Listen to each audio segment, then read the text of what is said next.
What is going on, guys? Welcome back to the channel. Panthers Advice. Today, man, we've got a lot to get into. Potentially actually upgrading that cornerback position. I actually mean upgrading.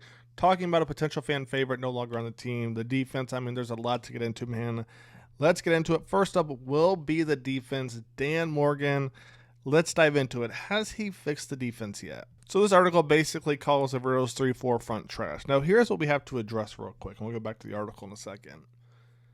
The 3-4 was trash to a point, right? Derek Brown gets hurt, as it mentioned right there. But even when he was healthy, I don't know that it would have mattered too much, right? And the reason I say that is nose tackle, not good. Opposite Derek Brown, not good. Outside linebackers, no pressure, right? Look at Clowney. Clowney did his thing towards the last half of the season. Opposite him. And let's not forget, last season, we didn't even have was it left outside linebacker to start the season?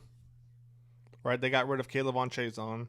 Inside linebackers, everybody was hurt. It felt like. I mean, I can't blame Averill too much because it's not like he didn't have the answers.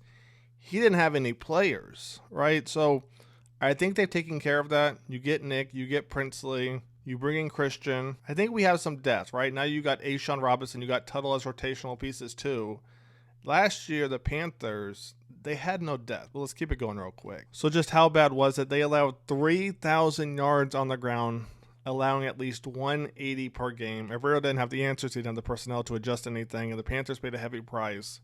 But things look much more promising now. Allowing 180 rushing yards a game is actually insane, to be honest with you, because that just means offensive line was doing whatever they wanted. But it says right here, the Carolina Panthers defensive front should improve drastically in 2025. Why? Not because of Milton Williams. You know, he took the money and ran, and that's one thing we have to address real quick. It's not that the Panthers gave up on him or didn't give him a shot. It's just called being smart, right? They offered him a ton of money.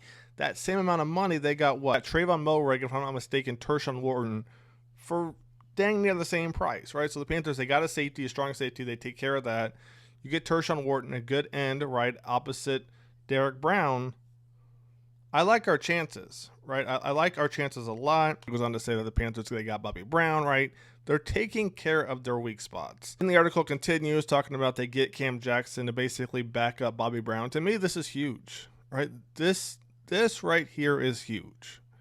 Cam Jackson has so much potential, and he can learn from Bobby Brown as well. So I like that pick right there. Couple this with Brown's return, Ashawn Robinson and Tuttle moving into rotational roles. We got to remember this: Ashawn Robinson and Tuttle, if I'm not mistaken, they had a pretty good stat sheet before they came to the Panthers. Now, when they came to the Panthers, obviously those numbers dropped, but before they got here, they looked kind of promising. So you move players who had a promising career into a rotational role. I like the chances of them improving this year compared to the last 2 years, to be honest with you. Now, what does that mean for Crumdy and LeBrian Ray?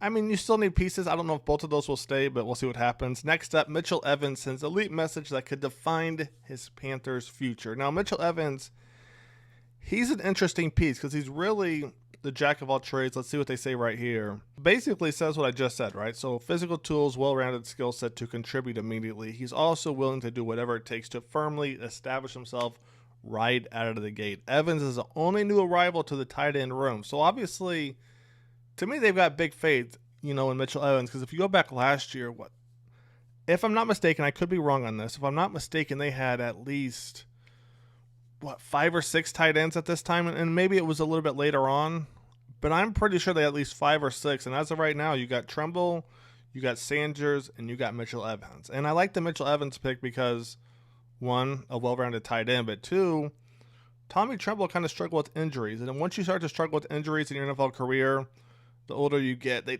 don't really go away, right? They kind of come back lingering on and off. So maybe that'll give Tremble some rest. He doesn't have to rush to get back. I think he'll play year one. Could be special teams, could be a tight end. Dave wants to be a run-heavy offense, so I'm sure we might see a package where there's 3 tight ends out there, 1 running back. Hey, we might see that package, right? So to kind of wrap it up about Mitchell Evans real quick before we jump on to the fan favorite who's no longer going to be on the team, he has a chance to start, I think, year one at some point, whether it's special teams, whether it's kind of a heavy package where you got Sanders, Tremble, and Mitchell Evans in there. We'll see what happens right there. But now let's jump to the player who's no longer with the Panthers, who I was kind of hoping would be a sleeper pick to make it. Now, he could come back, but as of right now, he's no longer a Panther. Let's take a look. That's going to be Mr. Moose right here. Now, I thought there was a chance that he might make it, to be honest with you, but at the same time, I thought there was a chance he wouldn't make it just because the Panthers receiver room right now is just stupid loaded. It reminds me of what, the running back room last year or 2 years ago where they just brought in a bunch of running backs. I don't think it was last year, to be honest. But, you know, Moose didn't have anything that really stood out. And not necessarily like the speed or this or that. It's like all these receivers are kind of one and the same, to be honest with you. Like McMillan, he's different, but everybody else, right? They're either fighting for that number 2 or for that number 3. And Moose just didn't have that, to me, that attribute that stood out amongst all of them. Now, not to say Moose can't come back and join the practice squad and who knows, move up from there. But as of right now, no longer on the team. I just read today that there was actually an injury designation. So maybe he got injured. We'll see what happens if he recovers. But now let's talk about the reason we're all here. For the DBs, man. But it all started with this right here. All right, when Ramsey offers praise to Mr.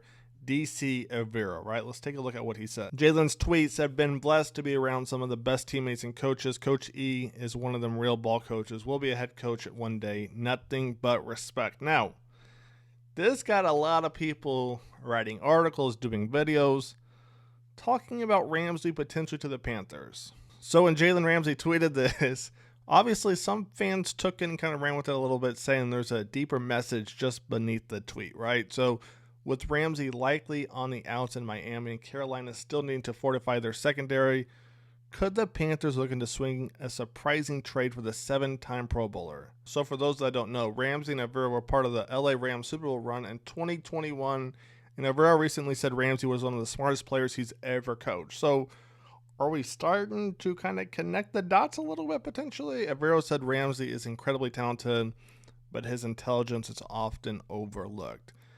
You know, obviously Panthers fans are hoping, 1, to make the playoffs, but 2, Ramsey would be a nice addition to the team, especially when you look at numbers like this, right? His unit finished 29th in scoring, all right, in 2023, dropped to 32nd last year. So 29th in 2023, 32nd last year. He wants improvement. One way or another, this man needs improvement. Now, when we talk about improvement, let's go over potential cornerbacks that the Panthers could grab to actually improve in the DB room. Not just Jalen Ramsey. We'll look at him at the end.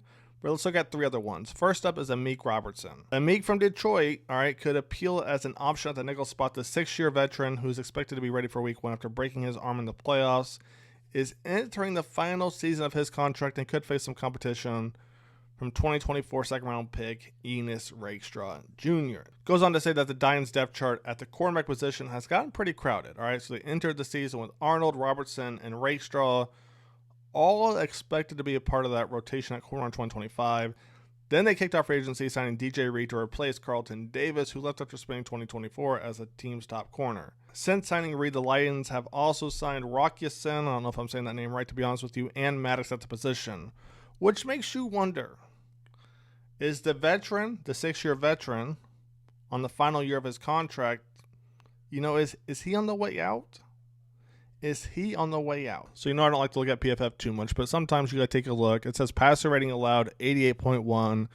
Yards per reception allowed, it says 12.7. Receptions allowed 45, it says. So that's what we're going to base off the next few candidates. You know, how do they look based off of these numbers right here by Amik Robertson? Number 2 candidate right here, let's take a look. Greg Newsome, the second from the Browns. All right, so the Panthers may very well be fine with MJ as a number 2 to Horn on the outside, and even if that's the case, they still have to sort out who will be manning the inside spot. All right, Newsome has played mostly as a slot corner over the last 3 seasons, may present an answer. As of now, Carolina's leading candidates for the job are Shaw Smith-Wade, and Raiders cast off MJ Devonshire. You know, for those who haven't seen the film, go take a look. Devonshire, to me, is more of an outside corner. So, knock on wood, if something were to happen to MJ, right, then you put Devonshire in. He's a very physical corner. I don't see him playing the slot, to be honest with you, but let's keep this thing going. So you can see just like Robertson, all right, with Detroit. Newsome, final contract year. There's talk of him being traded. So in 2024, Newsome posted a grade of 55.2 defensively. Let's just take a look at PFF. Let's just take a look and see what PFF says right here. So it says right here, passer rating allowed 120.7, yards per reception allowed 15.2. Now, those are some big numbers. All right, and again, this is just, it's something to look at, right? Because you don't know the defense they played. Were they like the Panthers, where they played off, or were they pressing? We don't know for sure. Then there's Mr. Alexander right here. Do I see this one happening? I don't, right? Just because I've kind of seen the way the Panthers have been kind of spending their money recently. I don't know that Alexander would be the one. I think if they were to spend their money, just like they brought in the safety, I want to say it was Nick Scott with the Rams, right, that played with Avero. If they're going to spend money on secondary, it's going to be who Avero wants. I think he wants Ramsey. So if they're going to spend money, probably going to be Ramsey. If they don't spend money, you're looking at the first two guys, right? Newsome, Cleveland, or first guy, Robertson from Detroit. So with that being said, that's pretty much going to wrap everything up. I hope you guys have enjoyed the video. You know, Mitchell Evans, Tremble, Sanders, the only 3 tight ends in there. I'm a little bit shocked by that, but that's actually a good thing too. Receivers, it's a shame that Moose couldn't make it. I cannot wait to see kind of how that receiver room shakes out, who's going to be on the practice squad, who's going to dip to go play somewhere else. I mean, there's a lot, and I would think maybe they get another cornerback, maybe they don't. All right, let Shaw Smith Wade develop and grow. We'll see what happens. I'll catch you guys on the next one. Take it easy. Panthers Devices out. Peace.